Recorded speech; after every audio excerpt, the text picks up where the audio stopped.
Então, meus amados irmãos, eu estou muito feliz com o nosso retorno. Retornamos domingo passado. Eu disse aqui aos irmãos hoje de manhã que a maioria das nossas igrejas aqui da Sudocap não voltaram. Algumas estarão voltando no próximo domingo, outras estarão voltando no mês de maio, de junho, e outras não têm previsão de voltar. Mas nós damos graças a Deus, porque nós já estamos reunidos novamente. Eu estou muito feliz com o retorno dos irmãos. Nós podemos retornar todos, porque o nosso templo é grande, tem lugar para todos ficar bem separados uns dos outros, não vai ter problema para ninguém. Então, a grande diferença é que as igrejas grandes hoje, que tem muitas pessoas, só pode reunir 25%, porque eles não têm espaço. Mas nós, graças a Deus, como somos poucos aqui, temos bastante espaço e não precisa ninguém ficar em casa porque achando que vai ficar muito perto, né? No ônibus você fica muito mais perto, no hospital você fica muito mais perto, na farmácia você fica muito mais perto, no mercado você fica muito mais perto. Então eu não vejo nenhuma razão, né, para os crentes ficarem em casa. É claro que cada igreja tem a sua realidade. A nossa realidade é uma realidade diferente dos demais, eu acredito. Ok? Então sejam todos bem-vindos. Vamos ler a palavra do Senhor para a nossa reflexão nessa noite. 2 Coríntios capítulo 4. Nós vamos ler alguns versículos no início e depois poderemos ler mais versículos. O Deusdete chegou aí? Glória a Deus, Deusdete, meu companheiro lá do Dom José, né? Seja muito bem-vindo, meu querido irmão. 2 Coríntios capítulo 4. Queria um irmão aí, pão de leitura, para vir aqui ler o texto para mim, por gentileza. Pode ser você, Miguel. O Moisés está com óculos ruim. O meu óculos também é novo, mas está meio ruimzinho por causa da luz aqui, está escuro. O capítulo 18. Você pode ler até o...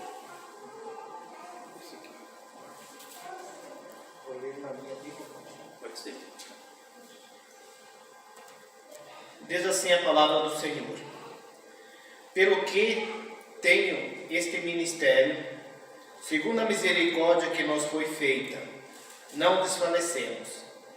Antes, rejeitamos as coisas que por vergonha se ocultam, não andando com astúcia, nem falsificando a palavra de Deus. E assim nós recomendamos a consciência de todo o homem, na presença de Deus, pela manifestação da verdade. Mas se ainda o nosso Evangelho está encoberto, para os que se perdem,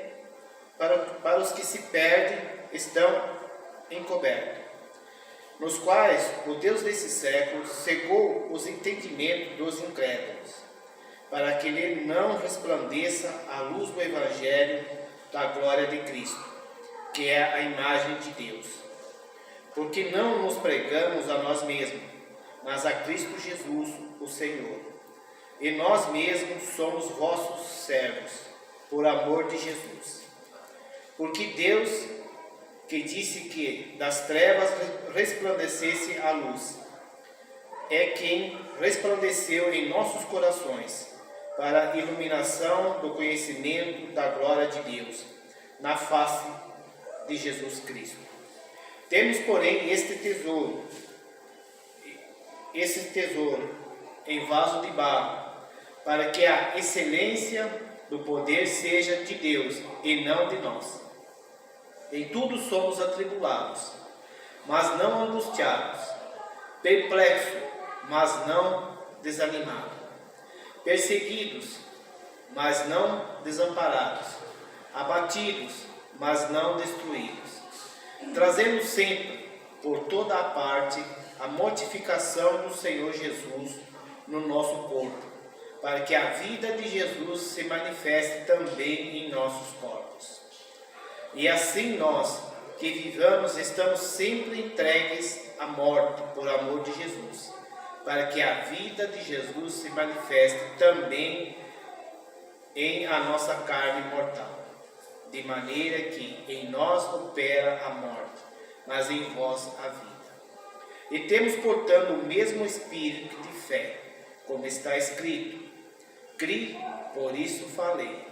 Nós cremos também, por isso também falamos, sabendo que o que ressuscitou o Senhor Jesus nos ressuscitará também por Jesus e nos apresentará convosco, porque tudo isso é por amor de vós, para que a graça, multiplicada por meio de muitos, faça abundar a ação de graça para a glória de Deus.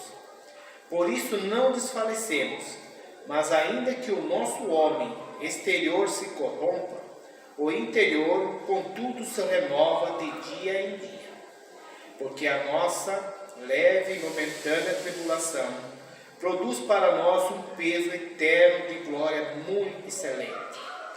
Não atentando nós nas coisas que se veem, mas nas coisas que não se veem, porque as que se veem são temporais e as que se não veem são eternas. Glória a Deus. Obrigado, Miguel. Oramos, irmãos. Pai Celestial, nós te damos graças, Senhor, por estarmos aqui nesta noite e podermos ouvir a Tua palavra. A Tua palavra que é santa e que é fiel, verdadeira, Senhor. A Tua palavra que por si só fala aos nossos corações. E nós agradecemos ao Senhor e te pedimos, em nome de Jesus, que o Senhor continue, através desta palavra, falando aos nossos corações, que o Teu Espírito Santo esteja nos dando entendimento, compreensão, ó Deus, para que sejamos edificados através dela. A minha oração, Senhor, neste momento é que o Senhor não deixe nenhuma vida que está aqui neste local sair sem entendimento da Tua palavra, mas sair com a compreensão da Tua palavra e principalmente, Senhor, com ela na sua mente e no seu coração. Que o Teu Espírito Santo, aquele que conhece nossas mentes e corações, aquele que nos sonda, possa estar sondando cada coração aqui nesta noite, Pai, e falando a cada um de nós. Essa é a nossa oração, Senhor, que nós te pedimos agora. Rogamos, ó Pai, por aqueles que estão enfermos, que estão nos hospitais, e neste momento eu coloco o meu irmão, Senhor, que está também na UTI, que o Senhor tenha misericórdia dele, Senhor, e rogo pela sua família, pelos enlutados, que o Senhor tenha misericórdia dessas vidas e console os seus corações. São tantas famílias, Senhor, neste momento, que passam por grandes tristezas e tribulações, mas o Senhor é a nossa alegria, nossa esperança está no Senhor, e nós esperamos no Senhor. Por isso, Pai, nós agradecemos ao Senhor por todas essas coisas. Nada acontece que não seja da Tua vontade. É assim que nós cremos, porque o Senhor é o Deus soberano sobre todas as coisas, que tem o controle sobre tudo, nossa vida, a minha vida, a vida dos meus irmãos queridos, todos estão nas Tuas mãos. Por isso, Pai, eu glorifico ao Senhor e te agradeço, e peço ao Senhor que nos conceda a graça, a força, o poder, a sabedoria, a vida do Senhor, para vivermos os dias que vivemos aqui, vivemos de maneira que agrada o Teu coração. Nós oramos em nome de Jesus. Amém. Muito bem, meus amados irmãos, nós vamos falar nesta noite sobre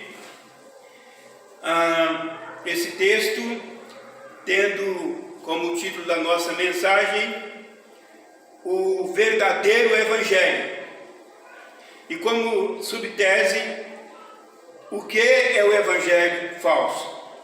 É importante que nós, nesses dias, como igreja do Senhor, como servos do Senhor, saibamos diferenciar a questão do Evangelho.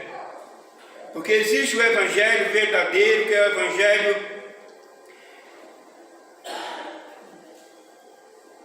de Cristo, as boas novas de Jesus Cristo, as boas novas de salvação, a esperança para o pecador.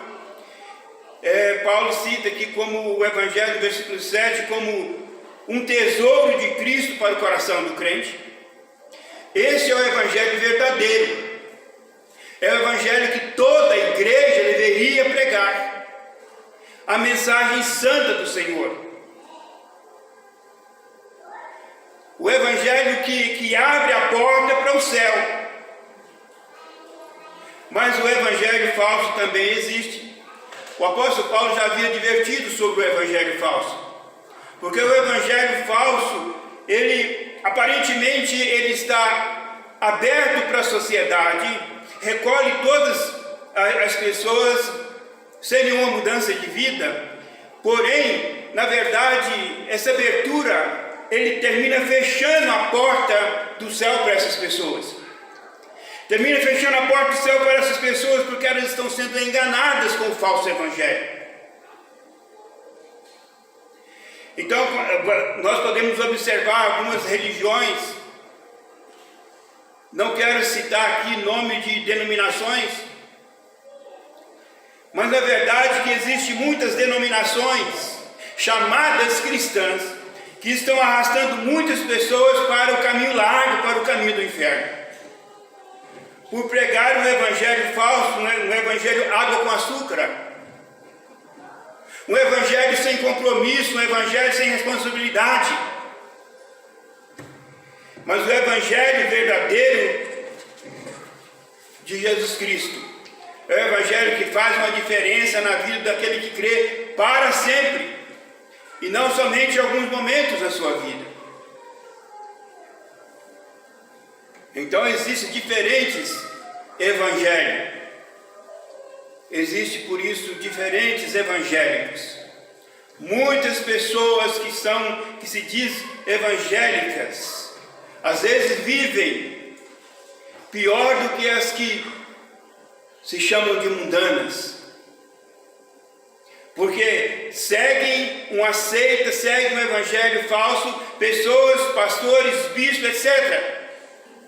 Que usa a Bíblia, mas usa da maneira que eles entendem, da maneira que eles querem, e pregam aquilo que as pessoas querem ouvir. E não pregam o evangelho verdadeiro da graça de nosso Senhor e Salvador Jesus Cristo. Essa era a preocupação do apóstolo quando ele escreve esse texto. Então aqui surge uma pergunta que você pode me perguntar nessa noite: pastor, mas como eu posso saber se o evangelho que estou aceitando é verdadeiro ou é falso? Paulo defende o evangelho verdadeiro, e nós, como igreja do Senhor, devamos também seguir os passos do apóstolo Paulo e trazer essa diferença e fazer essa diferença aonde nós existimos como igreja, seja aqui ou seja em qualquer lugar do mundo. Primeiro, pelo que tenho este ministério, segundo a misericórdia que nos foi feita, não desfaleçamos, pelo contrário, rejeitamos as coisas que por vergonha se ocultam. Então, a primeira chamada do apóstolo Paulo é para que nós, que estamos vivendo esse tempo, não desanimamos. Não desfalecemos, que ele diz aqui não é no sentido de morte, mas é no sentido de desânimo. Não devemos ser crentes desanimados, tristes, acabrunhados, porque nós temos o evangelho verdadeiro conosco, nós temos Jesus conosco, nós devemos ser animados. A palavra do Senhor diz: não sejais vagarosos no espírito, mas sejais fervorosos no espírito. Então, em primeiro lugar, ele chama, porque ele diz que esse ministério é segundo a misericórdia que Deus nos deu. E pelo contrário, devemos rejeitar as coisas que por vergonha se ocultam. E ele continua dizendo: não andando com astúcia, nem adulterando a palavra de Deus, antes nos recomendamos ao cristão a ser e andar limpos, como ter uma consciência limpa na presença de Deus. Como o crente pode ter então essa consciência limpa na presença de Deus? Andai em espírito e não cumprireis a concupiscência da carne. É preciso que a igreja do Senhor caminhe, ande assim, não vivendo para satisfazer o mundo, mas vivendo para satisfazer a Deus. Não andando com astúcia, nem adulterando a palavra de Deus. O evangelho falso é um evangelho astuto. É um evangelho que adultera a palavra de Deus, que não ensina a verdade, não prega a verdade para os seus fiéis. E mais para frente nós vamos ver esses exemplos, para que fique bem fixado na mente de cada irmão, para que o irmão tenha uma palavra de defesa da sua fé como um cristão.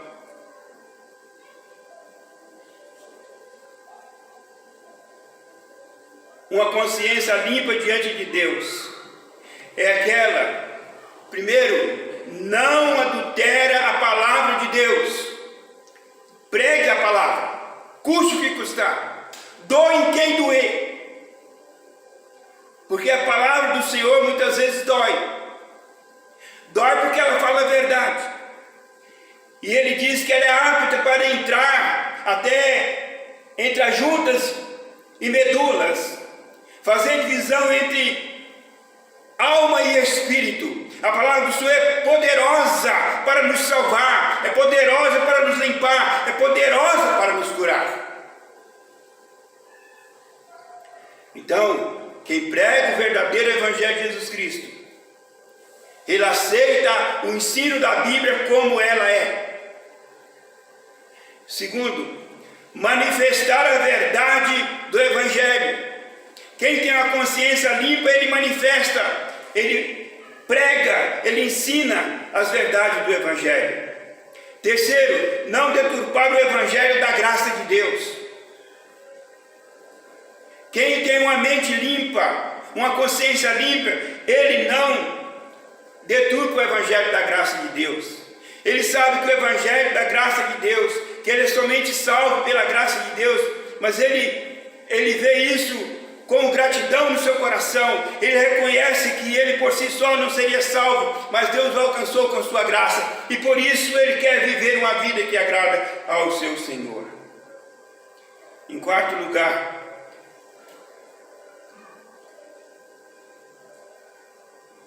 uma mente consciente, uma mente limpa da presença de Deus, ela não comercializa o evangelho. Mas aqueles que têm uma mente impura, uma mente suja, uma mente astuta, eles comercializam o evangelho. Muitas portas têm se abrido como fonte de emprego, como fonte de trabalho. Muitas coisas têm sido vendidas nos templos, e são igrejas aí renomadas, que coloca amuletos e faz venda dentro do templo. Isso é um evangelho mentiroso, é um evangelho vergonhoso, para melhor dizer. Fazer comércio com a palavra de Deus. De graça recebeste, de graça dai. Esse é o ensino da palavra de Deus. A igreja não precisa de boteco, a igreja não precisa de bazar, a igreja não precisa nada disso, porque a igreja ela vive com a graça de Deus.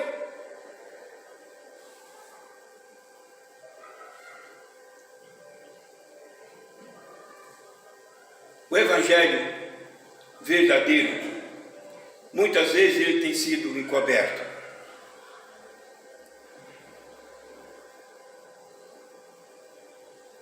E por que o verdadeiro evangelho ainda está encoberto para muitos? Nós temos a resposta aqui nesta palavra. o evangelho verdadeiro está muito encoberto ainda para muitas pessoas, porque o Deus desse século cegou o entendimento dos incrédulos para que lhes não resplandeça a luz do evangelho da glória de Cristo, o qual é a imagem de Deus. Quem que é o Deus desse século? Nós falamos hoje de manhã. O Deus desse século é o próprio Satanás. Ele é o Deus desse século. As pessoas têm adorado mais a Satanás do que a Deus. Há igrejas exclusivas que é a igreja do diabo, que os seus cultos é para adorar o diabo.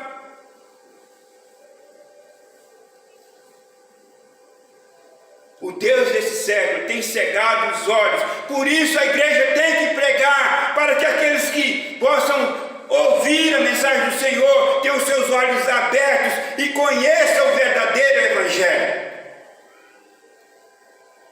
de Jesus Cristo. Porque senão permanecerão com os olhos fechados. Porque Satanás deseja isso, ele deseja cegar, para que eles não compreendam o verdadeiro evangelho. O evangelho falso é aquele evangelho que prega aquilo que soa bem nos seus ouvidos. Segundo, o evangelho falso é aquele que diz que se você for religioso e guardar todas as ordenanças da religião, cumprir todas as obrigações, fazer caridade, boas obras, você vai entrar no céu. Isso é o evangelho falso. Porque o evangelho verdadeiro não ensina isso. O evangelho verdadeiro ensina que você precisa crer que Jesus Cristo é o Filho de Deus, que Ele morreu na cruz e ressuscitou para salvar a sua vida, que Ele morreu na cruz e levou todos os seus pecados. Você não paga pelos seus pecados, porque Cristo pagou por você. Mas o evangelho falso diz que você precisa fazer caridade, que você precisa fazer orações, que você precisa ser um religioso para que você possa entrar no céu. Religião não leva ninguém para o céu. Quem leva para o céu é Jesus Cristo. Só Jesus Cristo salva. O evangelho, terceiro ponto, o evangelho da prosperidade. Esse é o evangelho falso. O evangelho falso porque ele ensina que todo crente tem que ser rico, mentiroso. Senhores, pastores, líderes evangélicos que estão me ouvindo, você é mentiroso. Você está ensinando mentira para os seus fiéis. Bem-aventurados os pobres, porque deles é o reino dos céus. É mais fácil passar um camelo pelo fundo de uma agulha do que um rico entrar no reino dos céus. Por que vocês não pregam isso? Preguem a verdade. Deixe de mentira. Deixe de pregar um evangelho falso. Vocês terão que dar conta diante de Deus, porque muitas pessoas têm ido para as igrejas pensando que vão ficar ricos conforme vocês têm prometido, e enquanto isso vocês têm tirado o máximo possível dos seus fiéis, pedindo as suas ofertas, enriquecendo, comprando suas fazendas. Não sejam falsos. Há tempo para você também se arrepender. Pare de pregar mentiras. Pregue o evangelho da verdade.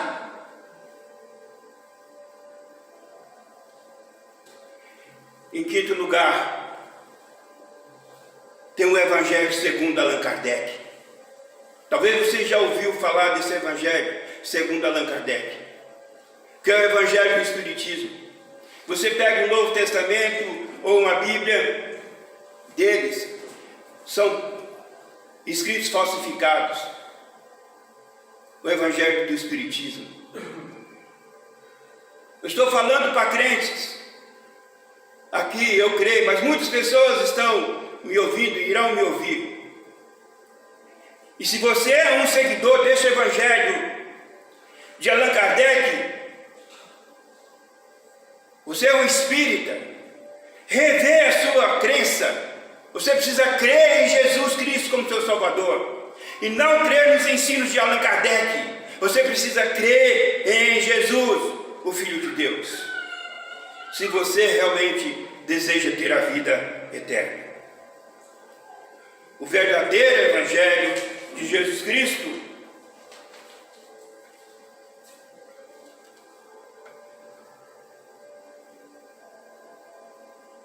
você pode observar qual que é a mensagem dele. Primeiro, salvação somente em Jesus Cristo. Só Jesus Cristo salva. Segundo, salvação exclusivamente pela graça de Jesus Cristo. Não é pelos meus méritos, pelos meus merecimentos, pelo aquilo que eu faço na obra de Deus ou pelo aquilo que eu deixo de fazer. Pela graça sois salvos mediante a fé, e isso não vem de vós, é dádiva de Deus. Terceiro, resplandece no coração do pecador e transforma. O Evangelho tem poder de resplandecer no coração do mais miserável pecador e transformar a vida dele.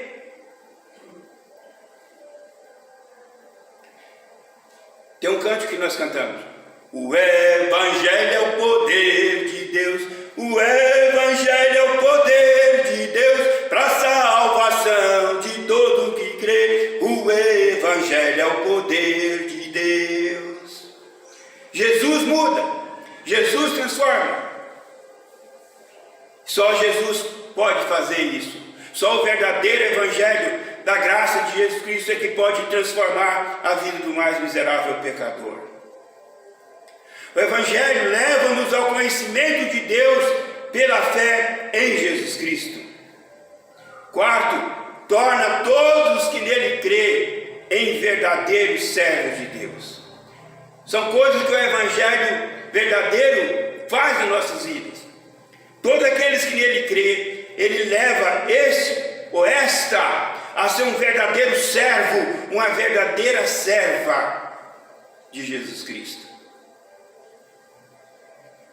E quando eu falo de um verdadeiro servo, de uma verdadeira serva, é aquele que está pronto sempre para servir o Senhor naquilo que Ele ensina e em obediência à sua palavra.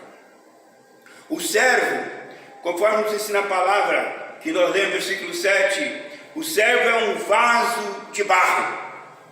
Todos nós somos como um vaso de barro. Deus é a excelência que habita neste vaso com o seu poder. Glória a Deus. Nós somos vasos de barro, mas Deus é que habita com a sua excelência neste vaso com poder. O servo leva em sua vida o morrer de Jesus. O apóstolo Paulo diz: eu já estou crucificado com ele. Não mais eu, mas Cristo vive em mim.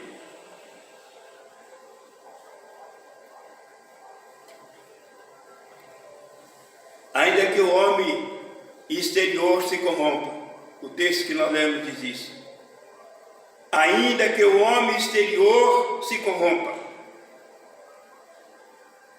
ele não deixa de pregar a verdade e ensinar a verdade do Evangelho.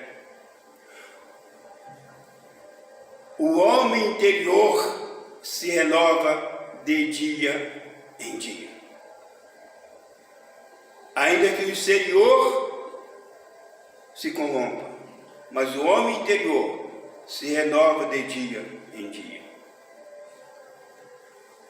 Versículo 8 nos diz assim: em tudo somos atribulados, porém não angustiados, perplexos, porém não desanimados. Versículo 9: perseguidos, porém não desamparados, abatidos, porém não destruídos. apóstolo Paulo estava falando da sua própria vida. Mas e nós? Eu e você? Não passamos também por grandes dificuldades semelhantes? Eu sei que, não sei todos, mas alguns eu sei que já têm passado por dificuldades. Alguns têm passado por sofrimentos. Alguns estão sofrendo agora. Porque nessa vida temos tribulações. Vida cristã não é um mar de rosa. Só acontecem as coisas erradas com os descrentes? Não. Com os crentes também acontecem. Não posso esconder a minha tristeza, porque ontem foi o sepultamento do meu sobrinho de uns 40 anos que morreu com Covid. Eu não posso esconder a minha tristeza com o meu irmão que está internado na UTI. Mas uma coisa eu sei: o Maurício está na glória com Jesus. E o meu irmão também, se o Senhor chamar, ele vai estar na glória com ele. Isso que é vida cristã, isso é certeza, isso é convicção, isso é evangelho verdadeiro. Todos nós precisamos estar preparados para enfrentar as tribulações da vida. Então, como diz o apóstolo, em tudo somos atribulados, porém não angustiados, perplexos, porém não desanimados, perseguidos, porém não desamparados, abatidos, porém não destruídos. Glória a Deus. Amém. Crente firme, de coragem, de pulso, com o poder de Deus na vida.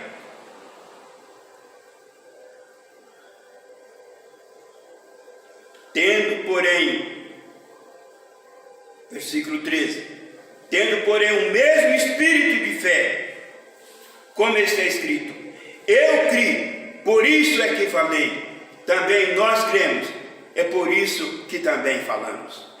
Essa é a posição do cristão. Nós falamos a verdade porque nós cremos na verdade. Nós vivemos a verdade, nós obedecemos a verdade. A tribulação é momentânea, as lutas vêm, mas elas passam. E diz o apóstolo, produz para nós eterno peso de glória, acima de toda comparação. Versículo 18, não atentando nós nas coisas que se veem, mas nas que não se veem, porque as coisas que se veem são temporais, e as coisas que se não veem são eternas. E aqui nós vamos novamente refletir um pouco nessas coisas. Coisas são temporais, são coisas terrenas, coisas que nós podemos ver, e muitas coisas às vezes que nós desejamos, e muitas coisas às vezes que nós buscamos, e muitas coisas às vezes que nós queremos, mas que são passageiras. Muitas vezes necessitamos delas por um tempo aqui, mas depois de um tempo não necessitamos mais. Nada vai nos segurar mais aqui. As coisas que nós vemos, as coisas que nós desejamos, as coisas que nós queremos. Quando eu falo essas coisas, de todas as coisas, por mais que nós queremos